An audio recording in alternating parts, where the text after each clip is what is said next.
Chicken dum biryani ഉണ്ടാക്കാൻ 3 spoon നെയ്യ് ഒഴിച്ച് അതിലേക്ക് ചൂടായി വരുമ്പോൾ കശുവണ്ടി 15 കശുവണ്ടി ചേർത്ത് അത് നന്നായി വറുത്ത് കോരി വെക്കണം. അതിന് ശേഷം ഉണക്കമുന്തിരി വറുത്ത് കോരിയെടുക്കാം. ഉണക്കമുന്തിരി വെള്ളത്തിലിട്ട് വെച്ചിരുന്നതാണ്. ഒരു സവോള നീളത്തിൽ അരിഞ്ഞതാണ്, അതും വറുത്ത് കോരിയെടുക്കണം. ആ സമയം കുറച്ചും കൂടെ നെയ്യ് ചേർത്ത് കൊടുക്കാം. നന്നായി മുരിഞ്ഞ് വരുമ്പോൾ ഒരു നുള്ളു ഉപ്പും ഒരു നുള്ളു പഞ്ചസാരയും ചേർത്ത് നന്നായി വറുത്ത് കോരിയെടുക്കാം. അത് നന്നായി മുരിഞ്ഞ് കിട്ടാൻ വേണ്ടിയിട്ടാണ്.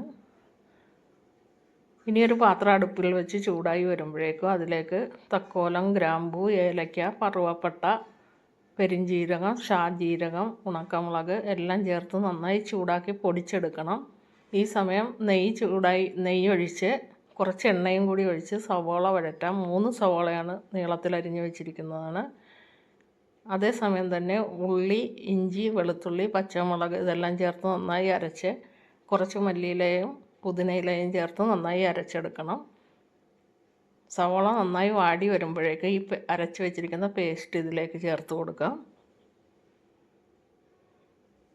നന്നായി ഇളക്കി കൊടുക്കണം. നന്നായി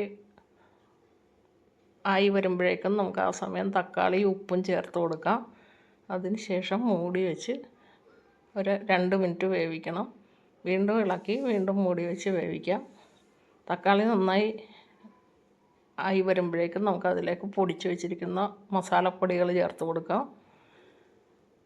തൈരും ചേർക്കണം ആ സമയത്ത്. അതിന് ശേഷം ചിക്കൻ 1/2 കിലോ ചിക്കനാണ് എടുത്ത് വെച്ചിരിക്കുന്നത്, അതും കൂടെ ചേർത്ത് കുറച്ച് ചൂടുവെള്ളവും ചേർത്ത് ഒരു 10 മുതൽ 15 മിനിറ്റ് വരെ വേവിക്കാം. വെന്ത് വരുമ്പോഴേക്കും നമുക്ക് വിസ്ത് ചേർക്കാം. കുറച്ച് വെള്ളം ആ സമയത്തും ചേർത്ത് കൊടുക്കാം. ചൂടുവെള്ളം ഉപയോഗിക്കണം.